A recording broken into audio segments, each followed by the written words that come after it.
Grown black folks talk. Grown conversation about why hypergamy is not enough. Part two. Okay. So we talked about uh, the day before yesterday, because it'll be Sunday morning when you see this, about how we have black men out here who are covering and big upping other black men who are murdering black women. And I had already noted that many of you think that hypergamy is an answer, especially those of you that are quote unquote not dealing with black men and are divesting and swirling. And I mentioned to you last time, hypergamy is not enough. Money does not buy character. You're going to jump out of the frying pan into the fire. But I need to go into this a little bit more. This is an overview. I will attempt to present positive content about how you do some of these things to get into better circles, but that we have to just deal with some concept. Understand that wherever you go, you're going to be a black woman. Number one, for 500 years, you have been at the bottom of every caste system and gender system, period. Because the people that have set the tone of how the modern world works have made it so. And only in the last 50 years, 50, 60 years, has there been serious societal putback, which means that there are individuals who have moved past that in every community. But the culture has not. And one of the reasons the culture has not is because the second thing I want you to understand, if you are 50 or younger and listening to this, and even this would even kind of go up to 60, because some of you like me are older women who will be looking for a companion mate, to build a childless family, maybe a little bit later on in life. We complain about black men putting out media that degrades them and black women. You do know that the men who did not want to see the world change, they watched their sons begin to develop new attitudes, but they knew that white men had been listening to black music fanatically since Duke Ellington was at the Cotton Club 100 years ago. Yeah, black person couldn't come in and sit down, but white men were up in there and white women. So the grandfathers and the fathers of the men who did not want to see things change paid black men, funded murder music to put the beat in their sons' ears. So their sons, who buy the majority of this music, black people do not buy the majority of this music. White people do. So white men and white adjacent men have funded this so that the overall societal view of the degradation of black people and black women in particular would stay in place. Bet you didn't put that together, did you? So even though we have seen progress in the last 400, in the last 50 years, you got 500 years back of you, and you got 50 years of different kinds of media programs that men are listening to on sweet beats in all communities, telling them about your value. So you can be mad at black men, but understand if you're a hypergamist, you want to ease up next to the sons of the men that actually planned that and put it together and executed it. Understand that. This also brings me to number three. We get real mad when black men ask us, what do you bring to the table? And properly. But this is something that you don't understand. And I see women talking about, when I went out with a such and such kind of man, he never did. I don't deal with wealthy white men and they don't ever ask me this. There's a reason for that. It's said in business, but it comes from wanted cards. If you're sitting at a table and there's any kind of game being played and you don't know who the mark, the dupe, or the con is, the person that's only there to be taken from, you're it.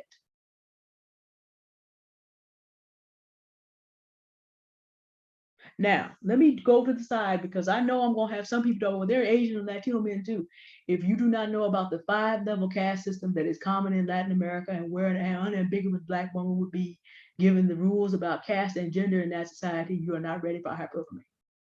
If you did not know before hearing it from me that it was an Asian man that put out the quote study that showed that black women were the least attractive, and you do not understand who is colonizing Africa and does not think that Africans have a right to Africa, that they should just be able to now take your place in colonizing it,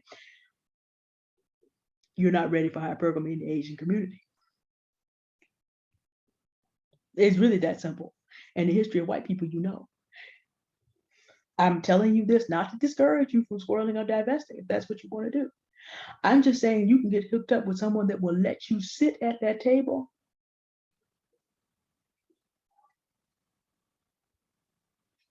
Gotta get my hand on this somehow. This camera work. You see it. I'm having trouble pointing at it because I can never get myself positioned. There it is. And see, the other thing about this, these men know that you are coming and they will want to be worshiped all the more If there are Satanists and functional Satanists who want to be worshipped and to have the right to destroy you, all the more. Now, in these communities where poverty and where the naked attract of the drug war has not come so hard, yes, you might find more well-adjusted individuals. I'm not saying that, but you need to understand. Because here we're going to switch to why good men will not allow you to be at their table either. Bad men will let you play yourself into a corner because they know that you're desperate. And you have not thought through the things that a good man needs to know you thought through on that level. Okay, so we've looked at the bad things and also the fact that you can be the mark. Now let's look at, okay, why a good man may pass you by, because there are things you just don't understand that will allow you to be at the table with him. We talk a lot about Black women. We have a college education, and that makes us fitted to sit at better tables than a lot of the Black men who did not value that. This is true. However, there are limitations to it. A college education may mean that you have been exposed to other forms of knowledge not common to the Black community, but in the Black community, we're still trying to be paid fairly and to show up wearing our natural hair. We're still having 1864 level arguments with people. When you go out to the rest of the world that does not have to have this argument, that doesn't mean as much. Excuse me. It's not that having an education is not important, but basically what that means is, to the wealthy, that means that you know how to be a higher level earner. It does not mean that you know how to create money, because college doesn't teach you that. Even Black businessmen have tried to tell Black women, just because you are college educated does not mean you know everything you need to know to be with a man who actually has the mindset to know how to create money. Even Black drug dealers who have been in the game for a while understand buying, selling, supply and demand, advertisement, and marketing. And those are the key things to creating money through owning your own business. When Black men talk about getting it out the mud, and that takes a certain amount of time. If you're someone who values having a big check every 2 weeks, you don't have the mindset to be with a businessman, because you don't understand how it works. It's a totally different process. If you are in the investing class, if you meet a man in the investing class of men, then you're going to have problems too. And the reason that you're going to have problems are as follows. That also is not a 2 week. This is you doing research. This is you understanding the value of something in the future, putting money there that you could be spending on something else, and waiting. Most of the time. There's faster things than that. I mean, there's day trading, and there's even Black women that do this, but the mindset is different. And you didn't get that in college. So when you sit down with a table with a man who knows how to make money, I did not say earn money. And then you get into these kind of situations, and a good man will walk away from you right here. You don't understand. You meet a man who made 80,000 and you pass him by for a man that earns 100,000, because you don't have enough knowledge of how money works to understand that the man who made 80,000 through different business things that he can legally do, or through long-term capital gains, may take home that total 80,000 to whoever he chooses. And the man who earned 100,000 is going to take home more like 62 to 70,000, because the taxes are different. But because you blew him off when he said 80, he never explained to you. He may never explain to you that to profit 80, he invested 800,000 and turned it into 880. He may never explain to you that he may have started from an humble position, but he caught the crypto bull run, held his stuff for a year and a day, and knows how to do that 4 years from now again. And that's not all that he did. He just put 80,000 this year. He has the rest of it still invested, but he can pull that out and y'all can live till the next run comes. But because you down him at 80, you passed him over at 80, he knows you don't understand. If he's a good man, he just lets you slide. If he's a bad man, you may be the woman that came after the one that just did it. So again, when he gets to the point that he can invest and make 120,000, he knows that you have fundamentally a disrespect for what he does. He may let you play out the string anyway to really teach you a lesson you don't want to learn. And let me tell you something about the world of the hypergamous.